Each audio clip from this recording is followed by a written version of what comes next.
السلام علیکم ورحمۃ اللہ وبرکاتہ ان الحمد للہ والصلاة والسلام علی رسول اللہ وعلی آلہ وصحبہ ومن والہ وبعد۔ شریعت ڈپلومہ کورس کے اسلامی علوم و فنون کے درس میں ہم آج نص کے اقسام پڑھیں گے۔ اس سے پہلے ہم نے نص کی تعریف اور کچھ دیگر مسائل ہم نے پڑھ لیے تھے۔ نص کے اقسام ان کی کئی قسمیں ہیں۔ نص کی پہلی قسم ہے نسخ القرآن بالقرآن، یعنی قرآن مجید کی ایک آیت کے ذریعہ قرآن مجید کی دوسری آیت کو منسوخ کر دینا۔ مثال کے طور پر اللہ رب العالمین نے مسلمانوں کو پہلے حکم دیا تھا کہ ایک مسلمان 10 کافروں سے لڑے اور مقابلے پر جمع رہے۔ چنانچہ سورہ انفال کی آیت ہے ان یکم منکم 20 صابرون یغلبوا 200 وان یکم منکم 100 یغلبوا الفا من الذین کفروا بانہم قوم لا یفقہون۔ بعد میں یہ حکم منسوخ کر دیا گیا اور یہ حکم دیا گیا کہ ایک کے مقابلے میں 10 کی جگہ پر 2 کے مقابلے میں مسلمانوں کو ڈٹ جانا چاہیے، یعنی ایک مسلمان 2 کافروں کے مقابلے میں لڑے۔ چنانچہ کہا گیا الآن خفف اللہ عنکم وعلم ان فیکم ضعفا۔ یہ پہلی صورت ہے، پہلی شکل ہے یا پہلی قسم ہے نسخ القرآن بالقرآن، قرآن مجید کی ایک آیت کے ذریعہ قرآن مجید کی دوسری آیت کو منسوخ کرنا۔ یعنی اللہ رب العالمین نے ایک حکم پہلے دیا تھا، بعد میں دوسرا حکم نازل کر کے پہلے حکم کو ختم کر دیا۔ دوسری قسم ہوتی ہے نسخ السنہ بالقرآن، یعنی نبی کریم صلی اللہ علیہ وسلم نے کوئی حکم دیا پہلے، بعد میں قرآن مجید کی کسی آیت کے ذریعہ نبی کریم صلی اللہ علیہ وسلم کا وہ حکم منسوخ کر دیا جائے۔ مثال کے طور پر نبی کریم صلی اللہ علیہ وسلم نے ہجرت کے بعد مسلمانوں کو حکم دیا کہ بیت المقدس کی جانب، مسجد اقصیٰ کی جانب رخ کر کے نماز پڑھیں، اس کو قبلہ بنایا جائے۔ یہ نبی کریم صلی اللہ علیہ وسلم نے حکم دیا تھا، سنت سے ثابت مسئلہ تھا۔ یہ قرآن مجید میں حکم موجود نہیں ہے اور نہ تو قرآن آیت کے ذریعے اس کا حکم دیا گیا تھا، لیکن نبی کریم صلی اللہ علیہ وسلم کے اس حکم کو 17 مہینوں بعد منسوخ کر کے کیا کہا گیا فَوَلِّ وَجْهَكَ شَطْرَ الْمَسْجِدِ الْحَرَامِ قَدْ نَرَىٰ تَقَلُّبَ وَجْهِكَ فِي السَّمَاءِ فَلَنُوَلِّيَنَّكَ قِبْلَةً تَرْضَاهَا فَوَلِّ وَجْهَكَ شَطْرَ الْمَسْجِدِ الْحَرَامِ، یعنی آپ اپنے چہرے کو مسجد حرام کی جانب پھیر لیں۔ تو ایک سنت کا حکم تھا، نبی کریم صلی اللہ علیہ وسلم کے ایک فرمان تھا، اس کو اللہ رب العالمین نے قرآن مجید کی آیت کے ذریعے منسوخ کر دیا۔ تو یہ دوسری قسم ہوئی نسخ السنہ بالقرآن۔ تیسری صورت ہے نسخ السنہ بالسنہ، حدیث کے کسی حکم کو حدیث ہی کے ذریعے منسوخ کر دینا۔ چنانچہ صحیح مسلم میں ایک روایت ہے کان رسول صلی اللہ علیہ وسلم ینسخ حدیث بعض بعضا کما ینسخ القرآن بعض بعضا، کہ نبی کریم صلی اللہ علیہ وسلم کی بعض حدیث دوسری احادیث کو اسی طرح منسوخ کرتی ہیں جیسا کہ قرآن مجید کا بعض حصہ بعض کو منسوخ کرتا ہے۔ اس کی ایک واضح مثال بیان کی جاتی ہے، نبی کریم صلی اللہ علیہ وسلم نے کہا کنت نہیتکم عن زیارت القبور فزوروها، سے مسلم کی روایت ہے کہ ہم نے تم کو قبروں کی زیارت سے روکا تھا لیکن اب تم اس کی زیارت کرو۔ تو یہ تیسری صورت ہے نسخ السنہ بالسنہ۔ چوتھی شکل ہوتی ہے نسخ القرآن بالسنہ، یعنی قرآن مجید کو منسوخ کرنا سنت کے ذریعے۔ اس میں اختلاف ہے، ابھی تک جو 3 قسمیں بیان کی گئیں، یعنی نسخ القرآن بالقرآن یا نسخ السنہ بالقرآن اور نسخ السنہ بالسنہ، اس میں سب کا اجماع ہے تقریباً۔ البتہ چوتھی شکل نسخ القرآن بالسنہ، سنت کے ذریعہ قرآن مجید کی آیت کو منسوخ کرنا، اس میں اختلاف ہے۔ پہلا قول یہ ہے کہ قرآن مجید کے کسی حکم کا نبی کریم صلی اللہ علیہ وسلم کے حکم سے منسوخ ہونا ممکن ہے، کیونکہ نبی کریم صلی اللہ علیہ وسلم اپنی طرف سے کوئی بھی بات نہیں بولتے تھے۔ نبی کریم صلی اللہ علیہ وسلم کے سارے فرامین اللہ تعالیٰ کی جانب سے وہی ہوتے ہیں، وَمَا يَنْطِقُ عَنِ الْهَوَىٰ إِنْ هُوَ إِلَّا وَحْيٌ يُوحَىٰ۔ تو چنانچہ دونوں وہی ہیں، اس لیے اس میں کوئی حرج نہیں ہے۔ اس میں ایک مثال دی جاتی ہے قرآن مجید کے منسوخ ہونے کی۔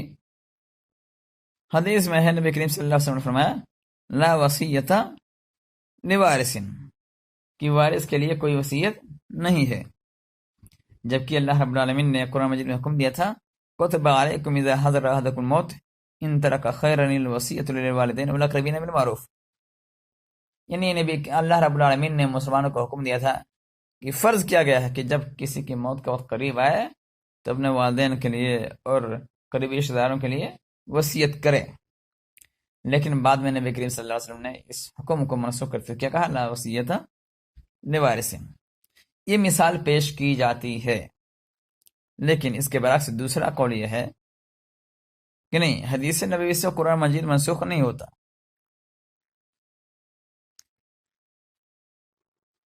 سنت قرآن مجید کی تفسیر ہوتی ہے، اس لیے اس کو منسوخ نہیں کر سکتی۔ یہ لوگ کہتے ہیں کہ جو پہلے قول والوں نے دلیل پیش کی ہے لا وصیت لوارثین، یہ دراصل حدیث نے قرآن مجید کو منسوخ نہیں کیا ہے، بلکہ قرآن مجید ہی کی ایک دوسری آیت نے یہ وصیت کے پہلے والے حکم کو منسوخ کیا ہے۔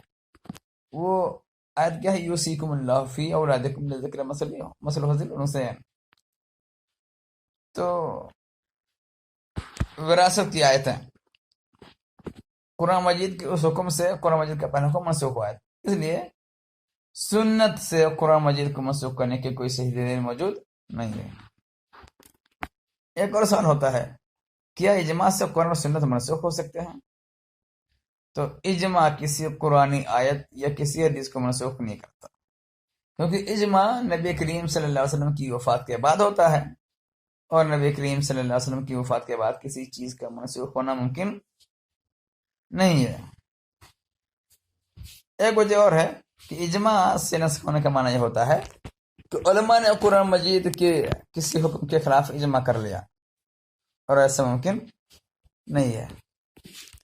نسخ ایک اور تقسیم کی جاتی ہے، وہ ہے کسی آیت کا کسی بدل کے بغیر یعنی متبادل کے بغیر منسوخ ہونا، یعنی کوئی حکم منسوخ کر دیا جائے اور اس کی جگہ پر کوئی دوسرا حکم نازل نہ ہو، جیسے کہ علی رضی اللہ عنہ کا فرمان ہے، کہتے ہیں کہ قرآن کریم میں ایک آیت ایسی ہے جس پر نہ مجھ سے پہلے کسی نے عمل کیا اور نہ کوئی میرے بعد عمل کرنے والا ہے، کیونکہ اس کا حکم فرض کیے جانے کے بعد ہی منسوخ ہو گیا۔ وہ سورہ مجادلہ کی آیت ہے یا الذین آمنوا اذا ناجیتم الرسول فقدموا بین نجواکم صدقہ۔ دوسری قسم ہوتی ہے کسی آیت کا دوسری آیت کے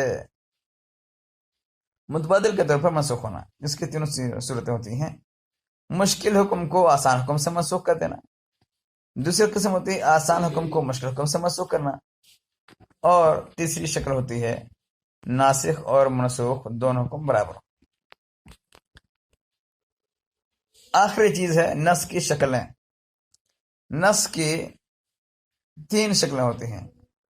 پہلی شکل یہ ہے کہ قرآن مجید کی تلاوت آیت جو ہے اس کی تلاوت اس کا حکم دونوں منسوخ ہو جائے، جیسا کہ آیت رضاعت عائشہ رضی اللہ تعالیٰ عنہا، اس سے پہلے درس میں بتایا گیا تھا کہ عائشہ رضی اللہ تعالیٰ عنہا فرماتی ہیں کہ قرآن مجید میں ایک آیت تھی جس کی روح سے اگر بچہ 10 گھونٹ دودھ پی لے ماں کسی دوسری عورت کا تو رضاعت ثابت ہو جاتی تھی اور اس کے رشتہ دار اس کے لیے حرام ہو جاتے تھے. لیکن بعد میں یہ آیت منسوخ کر دی گئی اور 5 کا حکم نازل کر دیا کہ 5 گھونٹ پینے سے رضاعت ثابت ہو جاتی. دوسری شکل ہوتی ہے تلاوت تو باقی رہے، یعنی قرآن مجید میں وہ آیت موجود رہے لیکن اس پر عمل نہ کیا جائے، اس کا حکم منسوخ ہو جائے. تو جیسے میں نے ابھی مثال پیش کی تھی آیت مساورہ کی، ان یکم منکم 20 صابرون یغلبوا 200. یہ آیت آج بھی قرآن مجید میں باقی ہے جبکہ اس کا حکم منسوخ ہو چکا ہے.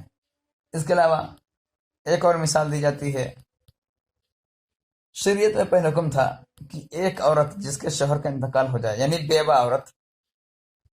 عورت اپنے شوہر کے انتقال کے بعد 1 سال تک عدت گزارے، متاعًا الی الحول غیر اخراج. 1 سال تک عدت گزارنا کا حکم دیا گیا تھا. لیکن ہم اور آپ سب کو پتا ہے کہ آیت بعد میں منسوخ کر کے دوسرا حکم نازل کیا گیا. وہ دوسرا حکم کیا تھا کہ ایک عورت اپنے شوہر کے انتقال کے بعد 4 مہینہ 10 دن عدت گزارے گی. تو حکم بدل دیا گیا. اس طرح کی اور بھی آیتیں موجود ہیں قرآن مجید میں. تیسری شکل ہے حکم باقی رہے اور صرف تلاوت منسوخ ہو جائے، یعنی پہلے تو وہ قرآن مجید کی آیت قرآن مجید میں تھی، بعد میں اللہ رب العالمین نے اس آیت کو منسوخ تو کر دیا تلاوت، لیکن اس کا حکم آج بھی باقی، اس پر عمل کیا جائے گا. جیسا کہ عمر رضی اللہ عنہ سے روایت ہے، وہ کہتے ہیں مجھے ڈر ہے کہ لمبا عرصہ گزرنے کے بعد کوئی یہ نہ کہے کہ مجھے اللہ کی کتاب میں رجم کی سزا نہیں ملی اور لوگ پھر ایک فریضہ چھوڑ کر گمراہ ہو جائیں. خبردار، اگر زانی شادی شدہ ہو اور حجت قائم ہو جائے تو رجم کرنے کی سزا برحق ہے. میں نے خود قرآن مجید میں پڑھا ہے الشیخ و شیخ اجازہ فرجمہما. البتہ نبی کریم صلی اللہ علیہ وسلم نے رجم کیا اور ہم نے بھی ان کے بعد رجم کیا. ابی بن کعب رضی اللہ عنہ سے بھی اسی قسم کی روایت منقول ہے. سورہ احزاب میں کہتے ہیں کہ سورہ احزاب میں آیتیں زیادہ تھیں، سورہ بقرہ کے برابر تھی. اس میں ایک آیت یہ بھی تھی الشیخ والشیخۃ اذا زنیا فرجمہما البتہ نکالا من اللہ واللہ عزیز حکیم. تو یہ آیت آج قرآن مجید میں موجود نہیں ہے. اللہ رب العالمین نے اس کو منسوخ کر دیا ہے تلاوت کرنا، لیکن جو حکم دیا گیا تھا کہ شادی شدہ لڑکا یا شادی شدہ لڑکی زنا کرتا ہے یا زنا کرتی ہے تو پھر اس کو سنگ سار پتھروں سے مار مار کر ہلاک کر دیا جائے گا. اس کے بعد آخری چیز ہے منسوخ شدہ آیات کی تعداد کتنی. اس میں اختلافات ہیں. علامہ سیوطی رحمۃ اللہ علیہ نے منسوخ شدہ آیات کو تلاش کرنے کے بعد کہا کہ یہ 20 آتے ہیں، لیکن اس میں بھی اختلاف کیا منسوخ ہے کہ نہیں منسوخ ہے. بعض لوگ کہتے ہیں صرف 4 ہی آیتیں منسوخ کرتے ہیں، کچھ اور کہتے ہیں.